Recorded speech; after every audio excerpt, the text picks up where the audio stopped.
ایک غم بھی تھا جو اب کبھی نہ ختم ہونے والا تھا، لیکن اس کی کمی شاید پوری ہو جاتی۔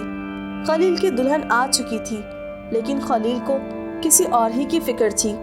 آریانہ جہاں نے نور کی خواہش دل سے پوری کی تھی، زیادہ شور نہیں بلکہ سادگی سے بیاہی گئی تھی شہر بانو۔ لاریب نے بھی 3 بار قبول ہے کہہ دیا تھا اور وہ معیز کے ساتھ تھی۔ اس کو شدت سے تڑپ تھی کہ وہ معیز کو اپنی بیماری کا بتا دے، لیکن وہ کیسے بتا سکتی تھی؟ لاریب تو معیز کی جان تھی، اور ہاں، اب لاریب کا بھی دل تھا معیز۔ نسرین انس کے غم میں مبتلا تھی۔ وہ اس شہر میں کیا رہ سکتی تھی جہاں بیٹا گناہوں کی سزا پالے؟ باتیں بنا کر معیز کو ٹال دیا اور اس کے گھر والوں کو بھی۔ رخصتی کے وقت اس کی آنکھوں میں ایک آنسو نہ تھا۔ جب زندگی ہی آنسو کا دریا ہو تو کیا ضرورت ہوتی ہے آنکھوں سے آنسو کو نکال کر دکھانے کی؟ رخصتی ہوئی تو شہر بانو خلیل کی سلطنت پر راج کرنے کو تیار تھی، اور یہی حال لاریب کا تھا۔ لاریب کو کمرے میں پہنچا دیا گیا۔ معیز کمرے میں داخل ہوا تو اس کا موبائل بجا۔ میسج تھا، لاریب حبیب خان، جو کہ اب لاریب معیز ہے، وہ اپنے سوتیلے بھائی کے گناہوں کی بھیٹ چڑھ چکی ہے۔ اب کیسے اور کتنی بار، یہ نہ مجھے پتا نہ وہ بتائے گی۔ شادی مبارک۔ لاریب خاموش بیٹھی اپنے عروسی جوڑے کو دیکھ رہی تھی جو اس کی ماں کا تھا، اور پھر وہ تھک گئی کیونکہ معیز اس میسج کے بعد سب بھول گیا تھا اور صوفے پر بیٹھا لاریب کو غصے کی نگاہوں سے دیکھ رہا تھا۔ لاریب اٹھی اور اس کے پاس آ کر بولی، معیز، مجھے چینج کرنا ہے، کپڑے بتا دو۔ معیز نے الماری کی طرف اشارہ کر دیا۔ وہ اسی طرح اس کو دیکھ رہا تھا۔ لاریب گھبرا رہی تھی۔ وہ واش روم میں کپڑے لے کر چلی گئی۔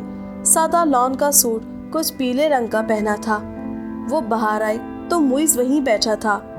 معیز، کیا ہوا ہے؟ لاریب بولی، تم نے دھوکہ دیا ہے۔ معیز چند دیر کی خاموشی کے بعد بولا، جی کون سا؟ لرزش بھری آواز نکلی، لاریب جا کر سو جاؤ، مجھے اور مت آزماؤ۔